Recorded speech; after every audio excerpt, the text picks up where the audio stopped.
அனைவருக்கும் அன்பான வணக்கம். இந்த வீடியோவில் நாம் இந்த 2024ஆம் ஆண்டின் ஆவணி மாத ராசி பலன்களை பார்க்கலாம். நிகழும் ஸ்ரீ மங்களகரமான குரோதி வருடம் தட்சிணாயன காலம் சிம்ம மாதம் ஆகஸ்ட் 17ஆம் தேதி சனிக்கிழமை திரையோதசி திதி பூராடம் நட்சத்திரம் பிரதோஷம் கூடிய நாளில் இந்த ஆவணி மாதம் பிறக்கின்றது. மாத தொடக்கத்தில் கிரகங்களின் சஞ்சாரத்தை பார்த்தால் ரிஷபத்தில் செவ்வாயுடன் குரு சஞ்சரிக்கின்றார், கடகத்தில் புதன் சஞ்சரிக்கின்றார், சிம்மத்தில் சூரியன் சுக்கிரன் சஞ்சரிக்கின்றார்கள், கன்னியில் கேது, மீனத்தில் ராகு என சாயா கிரகங்கள் சஞ்சரிக்கின்றார்கள். கும்பத்தில் இந்த மாதம் முழுவதும் சனி பகவான் வக்ர நிலையில் சஞ்சரிக்கின்றார். ஆவணி மாதத்தில் சூரியன் சிம்ம ராசியில் சஞ்சரிப்பார். இதனால் இந்த ஆவணி மாதத்தை சிம்ம மாதம் என்று அழைக்கிறார்கள்.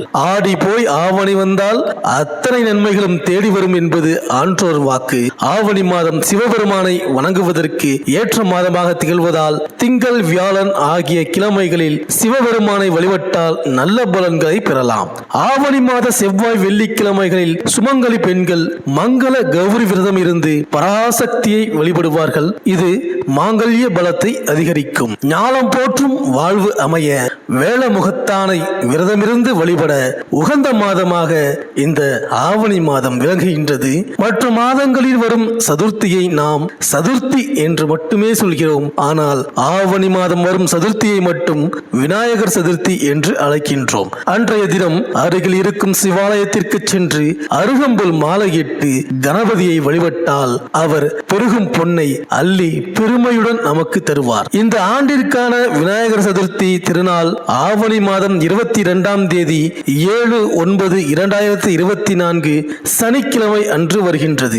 அன்றைய தினம் பிள்ளையாரை வழிபட்டால் எல்லா பாக்கியங்களும் நமக்கு கிடைக்கும்.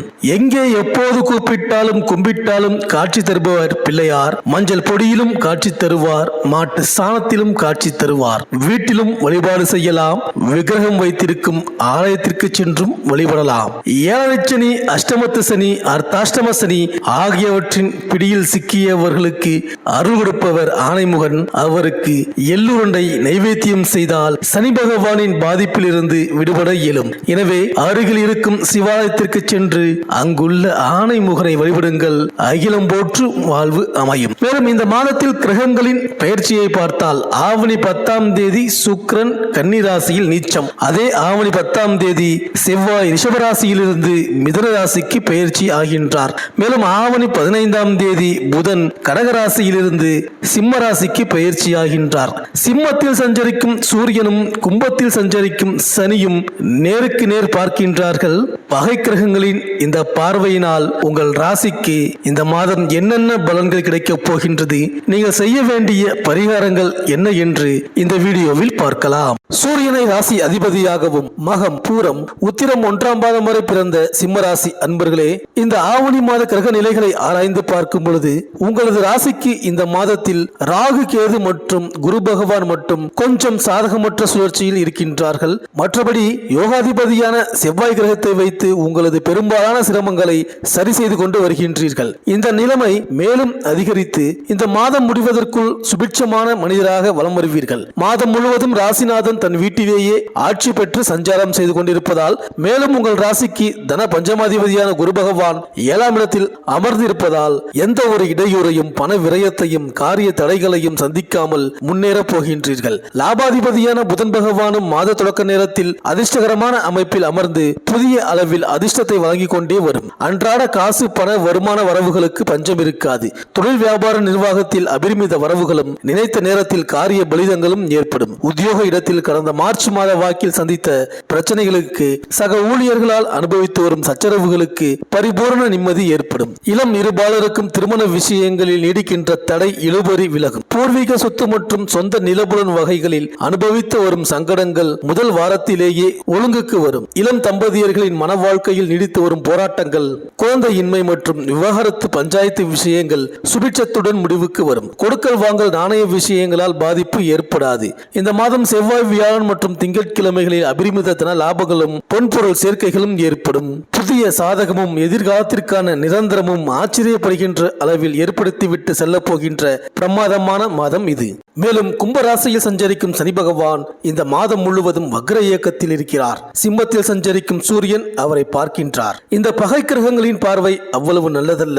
இதன் விளைவாக வாழ்க்கை துணை வழியே சில பிரச்சனைகள் தோன்றி மறையும். வாரிசுகளின் முன்னேற்றத்தில் சில தடைகள் வந்து அலைமோதும். குடும்பத்தில் ஒருவர் மாற்றி ஒருவருக்கு நோய் நொடிகள் வந்து மருத்துவ செலவை உருவாக்கலாம். நினைத்தது ஒன்றும் நடந்தது ஒன்றுமாக இருக்கும். நண்பர்களிடம் நம்பி ஒப்படைத்த பொறுப்புகள் நடைபெறாமல் போகலாம். உத்தியோகத்தில் திடீர் மாற்றம் வந்து மன வருத்தத்தை ஏற்படுத்தும். ஒரு கடனை அடைக்க மற்றொரு கடன் வாங்கும் சூழ்நிலை வரலாம். இந்த காலத்தில் முறையான வழிபாடு உங்களுக்கு தேவை. மேலும் ஆவணி 10ஆம் தேதி கன்னி ராசிக்கு செல்லும் சுக்கிரன் அங்கு நீச்சம் பெறுகின்றார். உங்கள் ராசிக்கு 3-10 ஆகிய இடங்களுக்கு அதிபதியானவர் சுக்கிரன். அவர் நீச்சம் பெறுவதால் தொழில் போட்டி அதிகரிக்கும். துணிவும் தன்னம்பிக்கையும் தேவைப்படும். எந்த காரியத்திலும் உடனடியாக முடிவெடுக்காமல் மறுபரிசீலனை செய்வது நல்லது. நடக்கும் தொழிலில் சிறு மாற்றங்கள் செய்வது பற்றியோ கூட்டாளிகளை இணைத்துக் கொள்வது பற்றியோ ஆலோசனை செய்வீர்கள். உத்தியோகத்தில் உள்ளவர்கள் விருப்ப ஓய்வில் வெளிவரலாமா என்று சிந்திப்பீர்கள். ஒரு சிலர் விலை உயர்ந்த பொருட்களை விற்க நேரிடும். மேலும் ஆவணி 10ஆம் தேதி மிதுன ராசிக்கு செவ்வாய் செல்கிறார். உங்கள் ராசிக்கு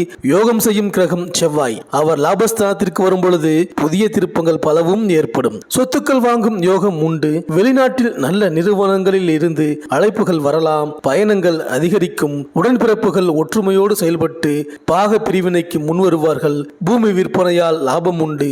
புதியவர்களின் நெருக்கம் பொருளாதாரத்தை விருத்தி செய்து கொடுக்கும். மேலும் ஆவணி 15ஆம் தேதி சிம்ம ராசிக்கு புதன் வருகிறார். உங்கள் ராசிக்கு தன லாபாதிபதியானவர் புதன். அவர் உங்கள் ராசியிலேயே சஞ்சரிப்பது அற்புதமான நேரமாகும். செல்வ நிலையும் செல்வாக்கும் உயரும். இல்லத்தில் சுபகாரிய பேச்சுக்கள் கைகூடும். நினைத்ததை நினைத்த நேரத்தில் செய்து முடிப்பீர்கள். நிகழ்கால தேவை பூர்த்தியாகும். உங்களை உதாசீனப்படுத்தியவர்கள் ஓடி வந்து உங்களிடம் இணைந்து கொள்வார்கள். சமூகத்தில் உயர்ந்த அந்தஸ்தை பெறுவீர்கள். உத்தியோகத்தில் உள்ளவர்கள் உயர் அதிகாரிகளின் மனதில் இடம் பிடித்து தேவையான காரியங்களை சாதித்துக் கொள்வார்கள். பொது வாழ்வில் இருப்பவர்களுக்கு நண்பர்களால் நல்ல காரியம் நடைபெறும். வியாபாரம் தொழில் செய்பவர்களுக்கு எதிர்பார்த்த லாபம் எளிதில் கிடைக்கும். உத்தியோகத்தில் உள்ளவர்களுக்கு உயர் அதிகாரிகளின் நட்பால் மேன்மை உண்டு. கலைஞர்களுக்கு புகழ் கூடும். மாணவ மாணவியர்களுக்கு கல்வியில் எதிர்பார்த்த வெற்றி உண்டு. பெண்களுக்கு உறவினர்களால் நன்மை கிடைக்கும். உங்கள் பெயரிலேயே சொத்துக்கள் வாங்கும் யோகமும் உண்டு. இந்த சிம்மராசி விவசாயிகளுக்கு கடந்த 6-7 மாதங்களாக உற்பத்தி சார்ந்த வகையில் லாபம் கிடைக்காமல் போராடி வருவதற்கு நிம்மதி வரப்போகின்றது. கலைஞர்களுக்கு உங்களது முயற்சிகளில் எந்த ஒரு பின்னடைவும் ஏற்படாது. இந்த மாதம் அரசியல்வாதிகளுக்கு கட்சி மேலிட ரீதியான உயர்வுகள், கௌரவ பதவி, அந்தஸ்து அதிர்ஷ்டகரமாக ஏற்பட போகின்றது. இந்த சிம்மராசி அன்பர்களுக்கு அனுகூலமான நட்சத்திரங்கள் பூசம், கார்த்திகை, அவிட்டம், பரணி, பூராடம், அனுஷம், சுவாதி, ஹஸ்தம். அதிர்ஷ்டமான நாட்கள் ஆங்கில தேதியில் ஆகஸ்ட் 17, 20, 21, 23, 24, 26, 27, 28, 31 மற்றும் செப்டம்பர் மாதம் 1, 2, 4, 5, 9, 11, 12, 16. இந்த மாத வியாழக்கிழமைகளில் ஸ்ரீ ராகுவுக்கும் புதன்கிழமைகளில் ஸ்ரீ கேது பகவானுக்கும் அபிஷேக ஆராதனை செய்து வழிபட்டு வாருங்கள். இந்த சிம்மராசி அன்பர்களுக்கு இந்த ஆவணி மாதம் அனைத்தும் நன்மையே நடக்கும்.